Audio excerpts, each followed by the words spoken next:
Ooh,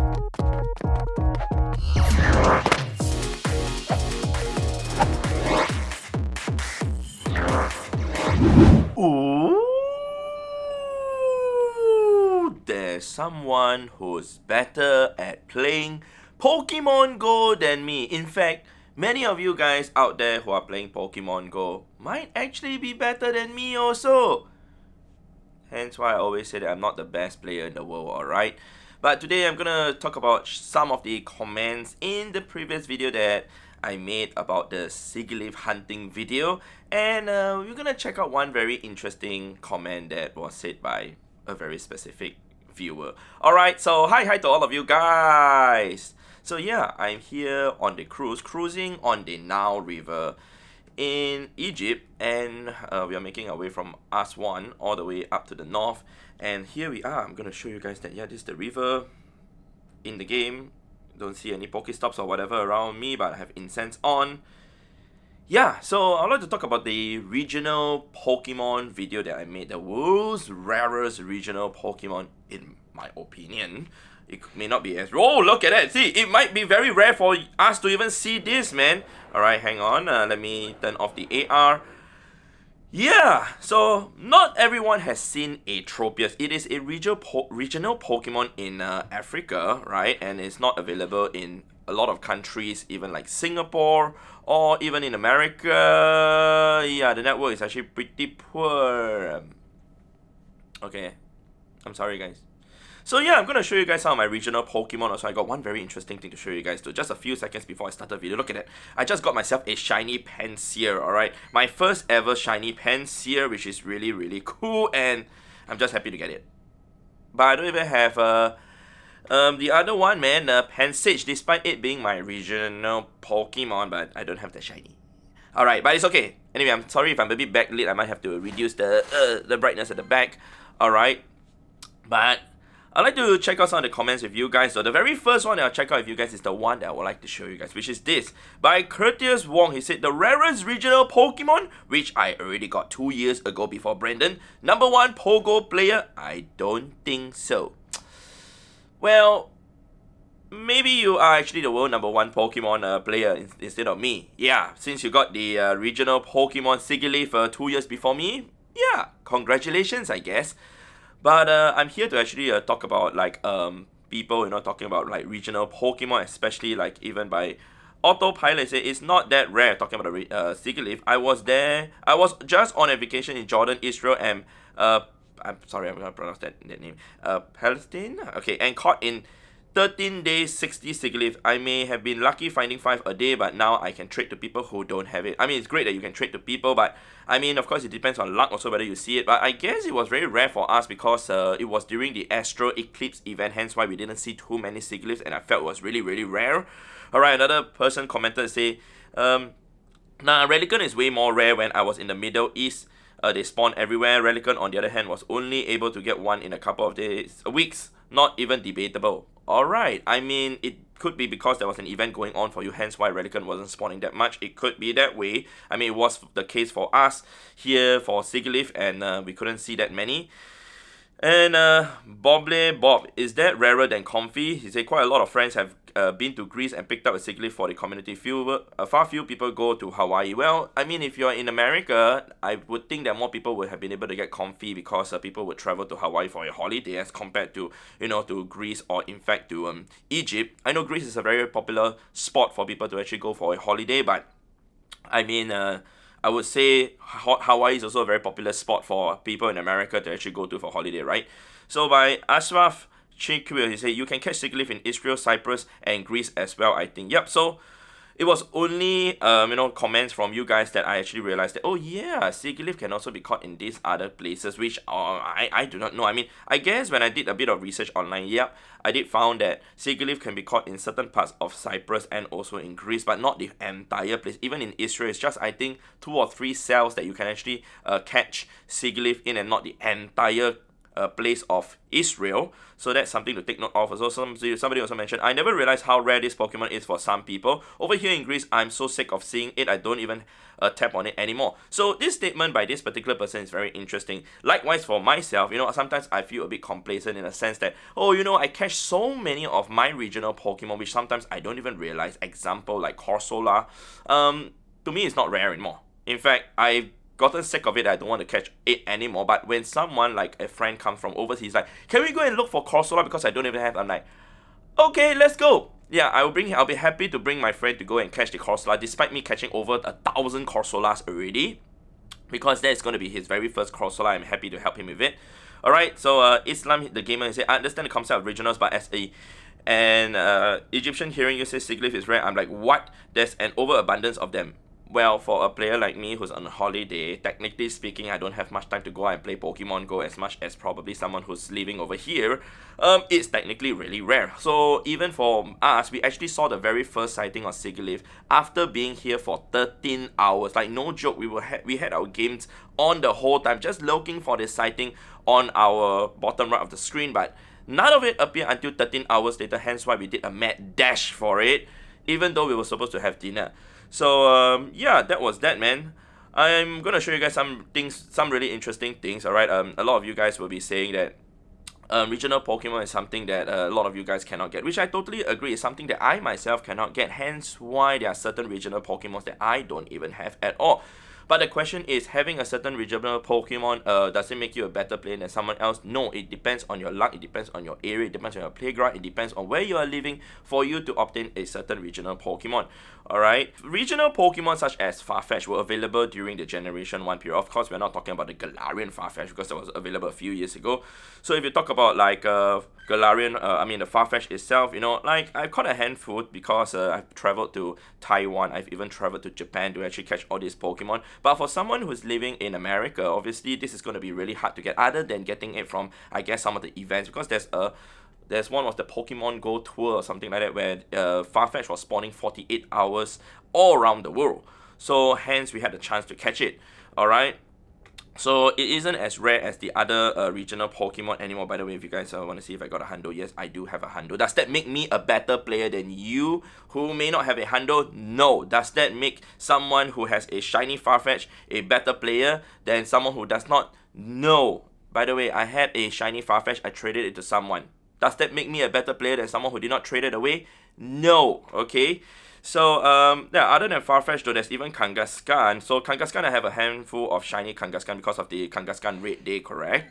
But does that make me a better player than someone who does not have a single shiny Kangaskhan? No! Alright? So, people who are living in Australia, example like Zoe 2 Dots or even Fleece King, they have more than 1,000 Kangaskhan caught and they are sick of it already. Truth being said, they're probably sick of it already. But me, I don't even have enough XL candy to power 1 up to level 50. I'm excited to catch more Kangaskhan if I travel to Australia.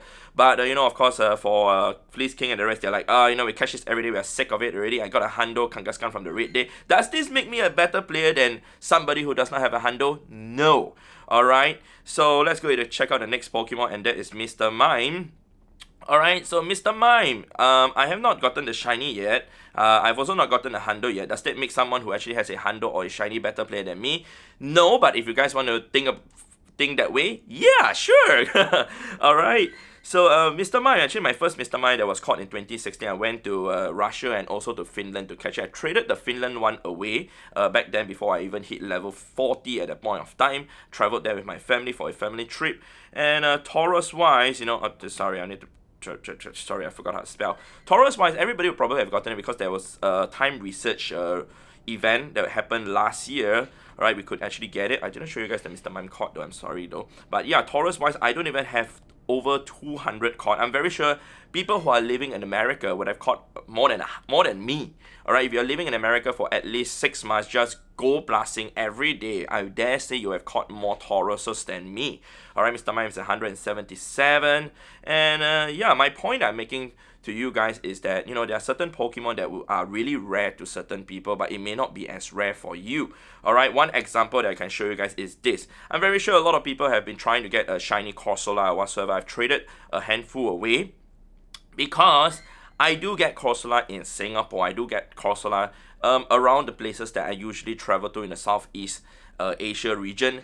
And sorry, I forgot to show you guys this though. This Corsola was caught here in US1. Location, please come out. Yeah, great. Thank you very much. But it was not available in Cairo. So we went down south from Cairo and we found that Corsola is actually spawning over here, and it's really interesting. So hence why I decided to keep this as a souvenir. The previous Corsola was caught in Singapore, see?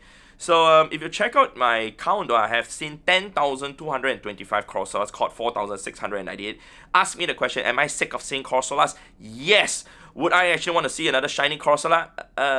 Maybe, but not really, to be honest, because I've already gotten like so many. But my point is, you know, for me playing in Singapore, me having access to Corsola, I don't feel that it's rare. But someone who actually travels to like the area that Corsola is spawning, I mean, it actually spawns like above and below the equator, like a few degrees. So hence, there are a lot of areas that actually do get it. But if you're living somewhere really high up north or down south, example like in New Zealand, or example in like even above Egypt, you wouldn't see it at all. So hence, this is really rare for someone who has never seen this in their life before to actually catch this in Pokemon Go. So likewise, even for other Pokemon like Volbeat, etc. Oh, by the way, I forgot to show you guys this though. Oh yeah. Oh yeah, I have a few Hundos Corsola. Does it make me a better player than you guys? No, it does not. Alright, I have a level 50 Corsola maxed out, and I still have a lot of Candy XL to max out to level 50. Does that make me a better player than someone who, like Fleece King? Probably Fleece King does not have a lot of Corsola candies or even caught, because he's living in Sydney, and Sydney doesn't spawn Corsola to my knowledge, if I'm not mistaken, if my memory serves me right. Alright, so for not Corvid, I'm sorry guys, this is I'm stupid. Alright, so for Volbeat wise, you know, I have the shiny already. I got that during the event. I've caught like over 6,000 Volbeats. However, if we check out Illumise, the other counterpart of it, alright, I've caught a total of 2,000 something. So why is there a huge difference? Is because Volbeat spawned more during the time when I was in Singapore, so hence I was able to get more of it, 3 times more of it also. Does that make me a better player than myself? Yes and no. Yeah, so there's still other regional Pokemon that I can show you guys, but I'll just slowly scroll through my inventory. Alright, Torkoal, you know, I actually do have a Hundo Torkoal, so that was hatched, so that was quite sick. This particular one, I'm trying to get enough Candy XL to max up to level 50. Alright, only available in like Thailand or even Malaysia and a few other countries, I believe so. Alright, so you guys can see I don't have a lot caught. People who are living in Malaysia, in Thailand, definitely would have caught more than me ever since Torkoal has been out since I think 3 or 4 years ago.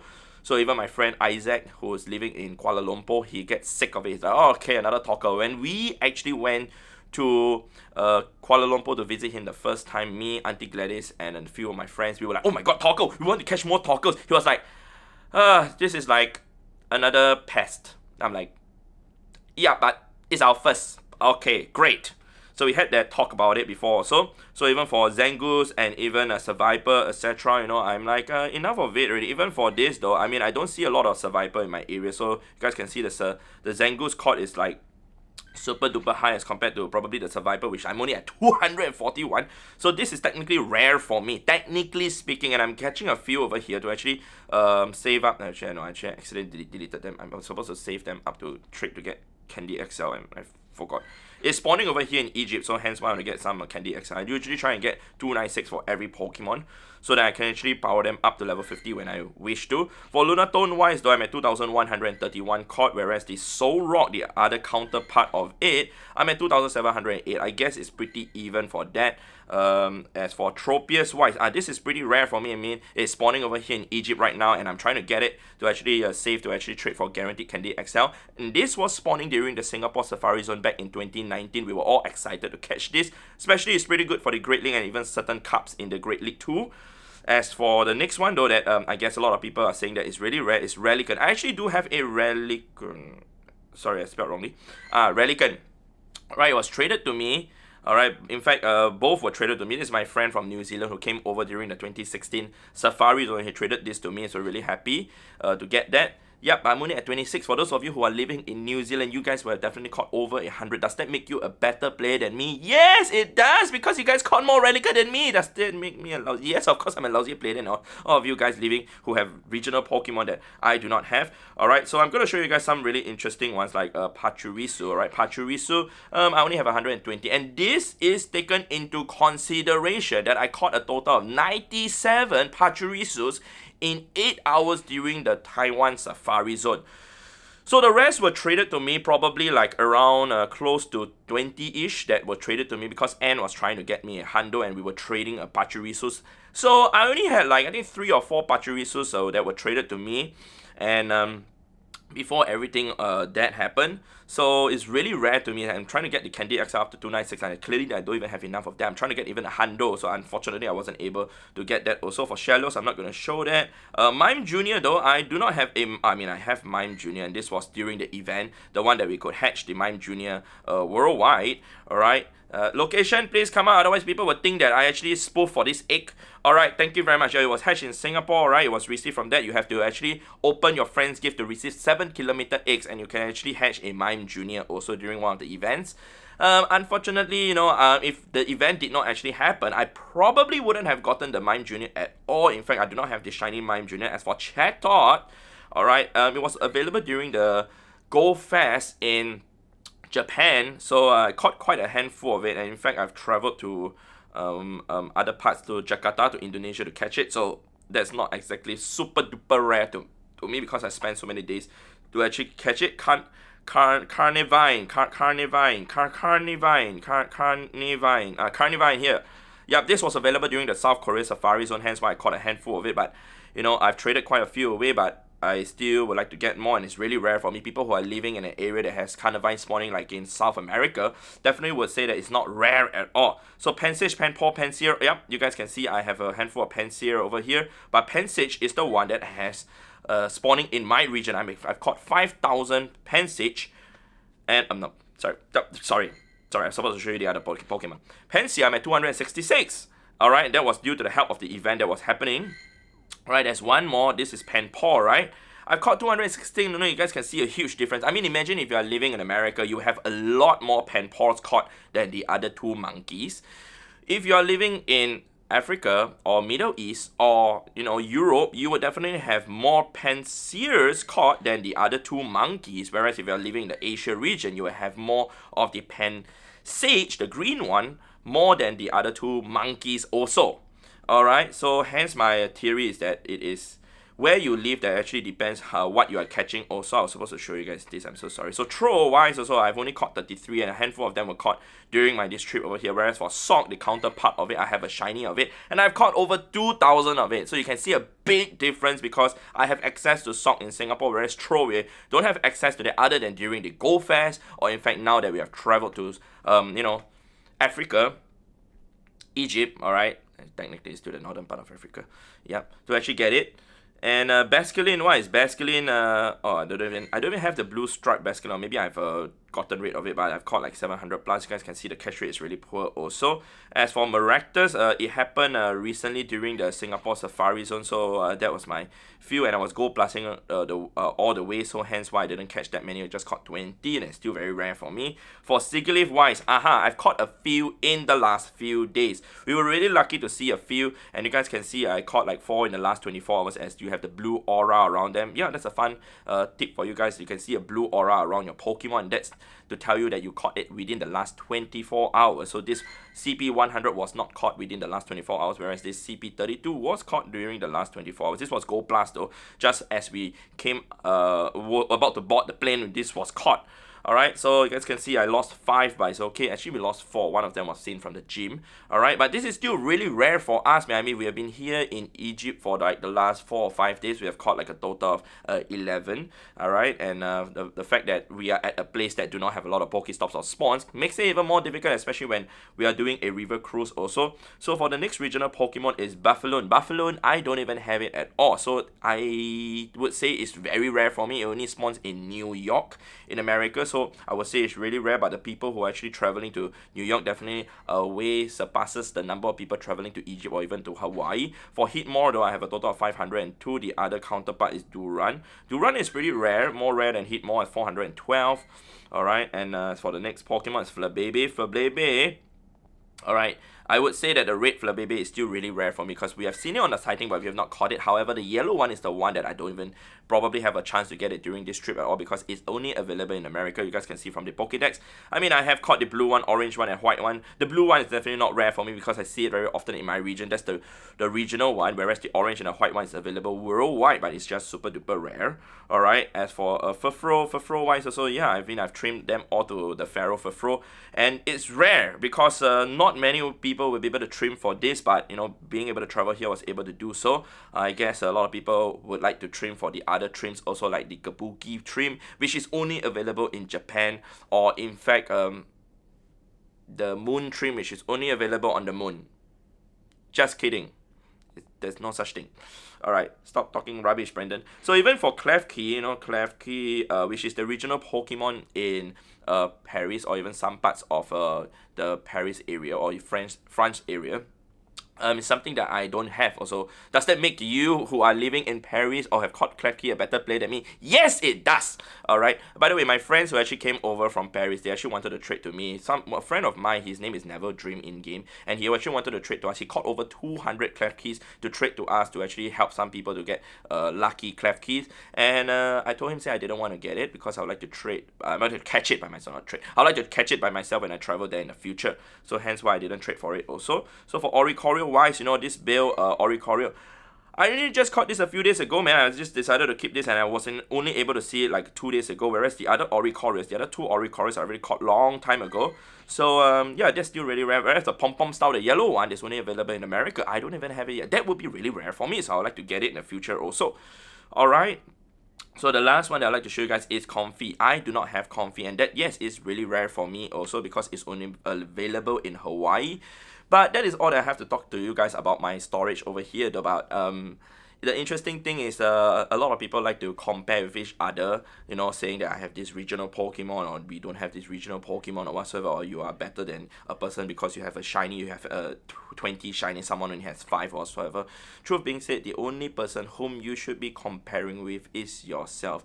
Alright, if you want to compare with whatever, sure, you want to be better than someone, sure, you can always be better than me. Everybody can be better than me. I'm actually not good when it comes to, you know, like certain things in the game. Of course, I don't even know how to play Pokemon GO yet. But my point is, you know, comparing like this can be pretty unhealthy also, especially in certain communities, because not everyone likes to compare stats or even compare Pokemon or whatsoever. So that's why I do not like to compare with people. Every time when people ask me how many of this particular Pokemon do I have or whatsoever, I'll just show my iPad or whatsoever, and the person starts like comparing this, I'll just keep quiet. I wouldn't say anything at all. And if the person say, oh, you know, I have more things than you, I have more this than you, or he has fewer this than me, and fewer that than that, I'll just keep quiet. I wouldn't say anything at all. Because everybody plays the game differently. Everybody has a different number of hours playing the game. Everybody is playing the game in a different playground also. You know, someone who's living in Japan may have a better advantage over someone living in Egypt, for example. Someone who is living in New York would have a better advantage over someone who's living in Indonesia, for example, when you're living in a rural area. So that's something that a lot of people need to realize, and I just want you guys to realize that, you know, there's no comparison, because here in Pokemon GO, it's just a sandbox game, and most importantly is you are happy playing the game and enjoy playing the game, and you just enjoy catching your own regional Pokemon and whatever they like to do in the game. Alright, so hopefully you guys have enjoyed this video. If you guys did, definitely leave a like on the video. It'd be much appreciated. Thank you very much, and I'll see you guys in the next episode, in the next video. But don't forget to subscribe, because we're striving for 600,000 subscribers by the end of the year. I'm gonna leave the cruise now because we just arrived at the temple. They're probably docking at the temple soon. I'm gonna leave and catch more Sigilyphs and spin some unique stops. Yeah. Alright, so goodbye. Oh my god, look at my empty storage, guys. It's so empty, so bright also. Bye.